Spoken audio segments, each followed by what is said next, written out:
Et en direct de Madrid, on va retrouver notre correspondant Romain Chauvet. Bonsoir Romain, on l'a dit, il a fait 46 degrés aujourd'hui chez vous. Comment les Espagnols gèrent-ils cette chaleur? Y a-t-il déjà des mesures qui ont été prises? Bien, je vous dirais que tout le monde essaye de s'adapter tant bien que mal. On voit au cours de la journée les rues qui sont désertes, les Espagnols qui sortent très tôt le matin, très tard le soir.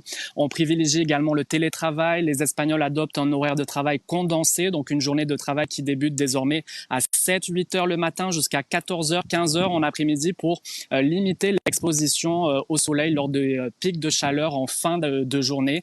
Mais tout de même, on a appris ce week-end que 2 personnes sont décédées, semble-t-il, 2 travailleurs semble-t-il, en raison d'un coup de chaleur en Espagne. Alors, les autorités appellent une nouvelle fois toute la population ici à la plus grande prudence pour les prochains jours encore. Oui, les vacances arrivent, on sait que beaucoup de Belges vont se rendre en Espagne, Romain, et là aussi, le secteur touristique s'adapte à ces températures. Oui, c'est une saison estivale qui débute ici et j'ai rencontré de très nombreux touristes tout au long de la journée ici qui me disaient ne pas savoir quoi faire. Ils n'avaient pas de climatisation dans leur hôtel, il faisait trop chaud à l'extérieur ici à Madrid pour visiter.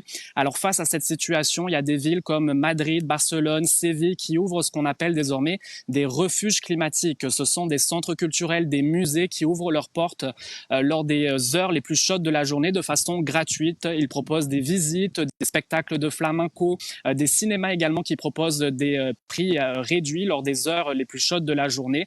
Alors vraiment pour permettre à ces touristes-là de mieux supporter cette chaleur. Et puis, je vous dirais qu'en terminant de façon plus large, on remarque déjà une transformation dans l'industrie touristique, de plus en plus de touristes qui abandonnent le sud de l'Espagne où il fait extrêmement chaud pour désormais se rendre en été dans le nord de l'Espagne, notamment au Pays Basque. Alors, on nous dit que les conséquences de ces changements climatiques et des canicules sont loin d'être terminées ici en Espagne. Romain Chauvet en direct de Madrid, merci à vous.